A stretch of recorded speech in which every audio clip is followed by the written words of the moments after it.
Britt and welcome back to my channel. Happy New Year. I'm so glad you decided to click on this video and check out our recipe. If this is your first time here, my name is Brittany and I'm here to help you make whole food plant-based recipes the entire family will love that are easy and simple and delicious. So today we are going to make a cranberry orange muffin. This can also work as a loaf, so if you want to make more of a loaf, make it real easy, or make individual muffins, either one will work. And I just love this because you can change out so many different things. I'll give you some tips and tricks as we go along and make this, but it is really simple. And this is a great as a breakfast option or a snack or even dessert. And I promise you the entire family will love it. So we're going to get started. I have kind of dry and wet ingredients that we're going to get mixing, and then these take no time to bake, super simple and easy. This freezes really well. You can make this ahead of time. Again, you can kind of swap out a couple different things. If you don't like cranberry orange as your flavoring, the base of this recipe is really easy and simple, and you can switch out fruits and spices and different things to make it fit your personal needs. So I especially love cranberry orange, and especially the combination of the two. It's just something that kind of reminds me of the holiday season, and I'm not ready to give up the holidays just yet. So we are going to get into this. It is, again, really, really easy, and I know I've said easy a million times, and you guys let me know in the comments how many times I say easy and simple, but it is just that. So I have a large bowl. In our bowl I have some oat flour. It's 1.5 cups of oat flour, and you can just take rolled oats and pulse them in a blender and make your own flour, or you can buy it pre-ground. Either way works. So in is some oat flour, and this recipe is gluten-free, especially if you get gluten-free oats to make this. So all of my gluten-free friends out there, this one is for you as well. So I have oat flour. I also have rolled oats, and it's 1.5 cups of rolled oats. So it's the same, it's 1-to-1, really easy to remember. You can just mix that in together. I like to give it a little toss. That is the main ingredient for this recipe. And what I have up next is I have some baking soda and baking powder, and this is 1/2 teaspoon of both. And all of the measurements and everything is written out on our website, which is down in the show notes, as well as has a free PDF for you guys to print off.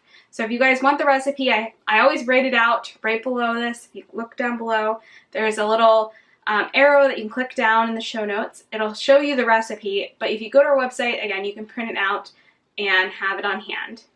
I try to make it easy for you guys. So baking soda and baking powder gets a nice little mix. And that's pretty much the extent of our dry ingredients. The rest are kind of wet, or that in between wet and dry.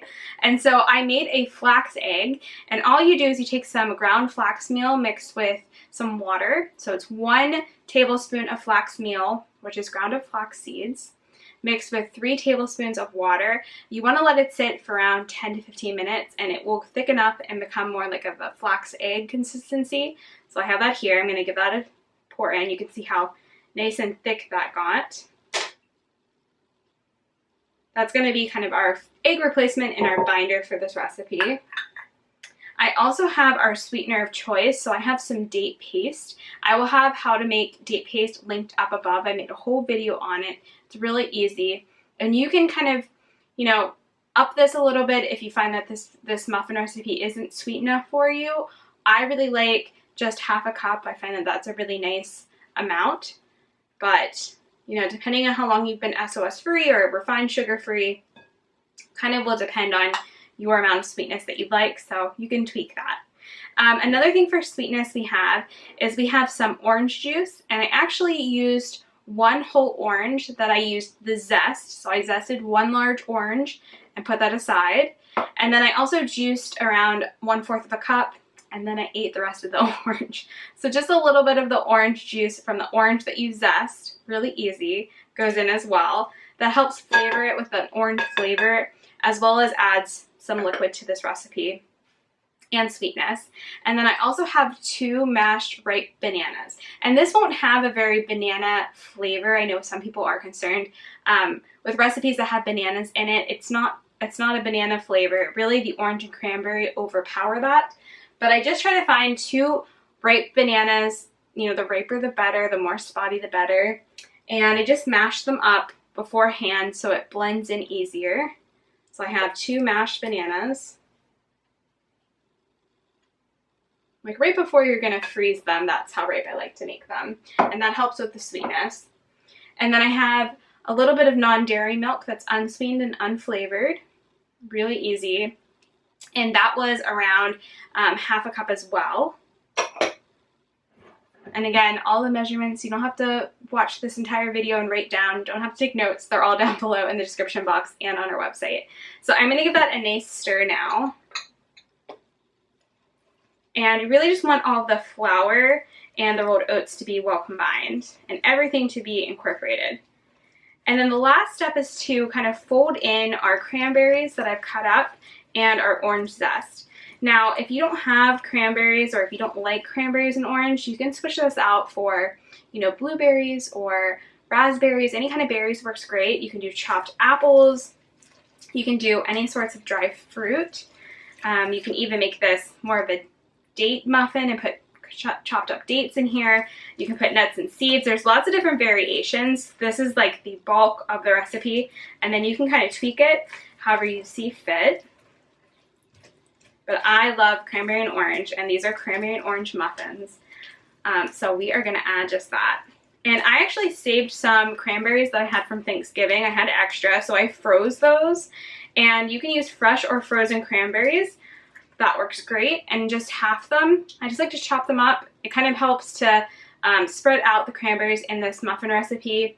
Now, you can use anywhere from half a cup to a cup of cranberries. It really is your preference and love of cranberries. This is around, I would say, 3/4 of a cup, right in that sweet middle spot, but it's up to you.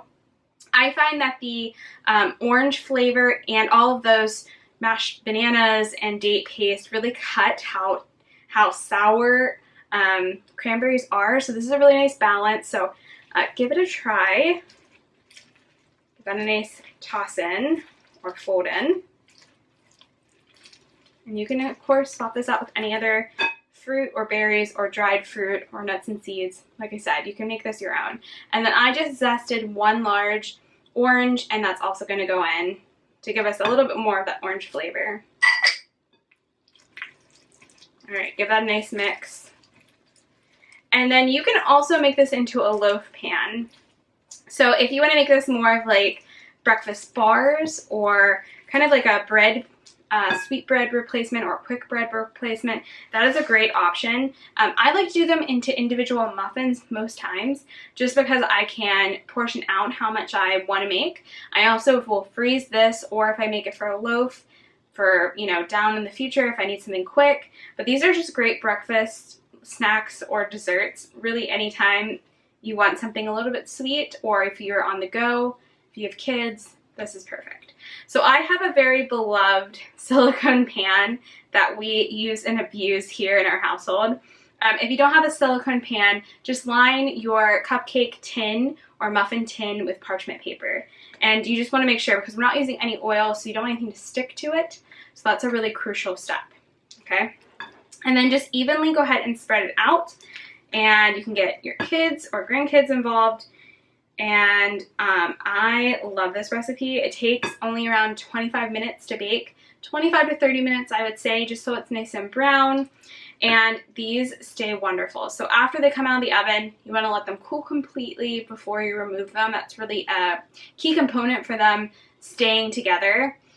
Just like anytime we do any kind of muffin recipes, really let it cool and then remove. And you guys will see that it stays really soft and moist for days after. We store ours in the refrigerator when we're going to enjoy them, or like I said, I can freeze them. But these, you know, are perfect. And you just want to preheat your oven to 350 degrees. I don't know if I mentioned that, but it's really, really simple. Now, if you do a loaf pan of this, it might just take around 5 to 10 minutes longer. I just kind of check on it at 25, and it can go anywhere up to 30 to 35 depending on your oven. So just keep an eye on that. Again, you just want everything to be a nice colored brown. All right, I'm going to measure these out, and I will see you guys when they're ready to go in the oven. Once you have them measured out evenly, go ahead and pop these in the oven. Again, it takes around 25 to 30 minutes. I check on it at 25 and kind of see if it needs to go a little bit longer or not. And always remember that all of our recipes. I love that you can customize it to what your family likes and enjoys. So this is a great muffin recipe to use as a template. Another thing we really like to do is switch out the orange for lemon and the cranberries for blueberries and make blueberry lemon muffins. So really, all of our recipes can last you several different types of variations for what your family needs.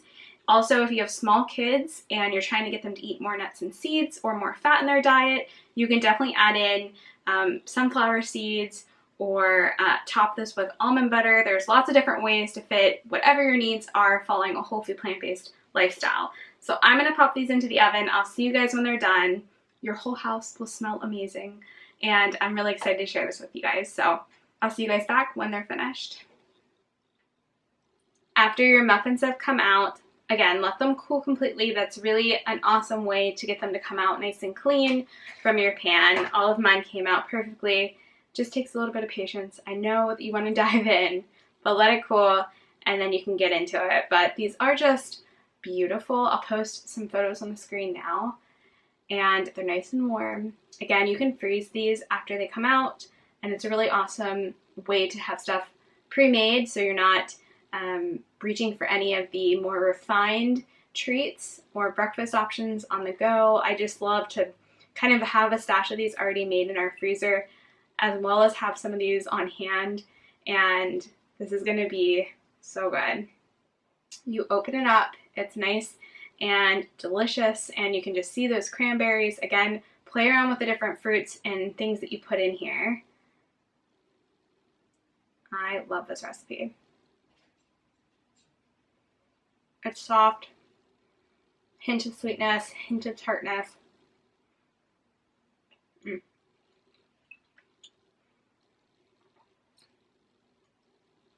can't go wrong with these. These are perfect to have in the house, and I still enjoy these while losing weight because they're made of oat flour, and that's really the bulk of the calories from this recipe too. Putting them into muffin pans can really let you have a nice treat or breakfast on the go or something like that and still meet your health goals. So I hope you guys enjoy this. If you guys change up any of the different like fruits or anything else that you use in this recipe, leave us a comment down below. I love knowing what you guys do. Try the lemon blueberry as well. It is fantastic. Make sure you subscribe, give this video a like, and I'll see you guys real soon for the next one. Thanks so much for being here. I'll see you guys soon. I'm gonna go enjoy the rest of my muffin. Bye.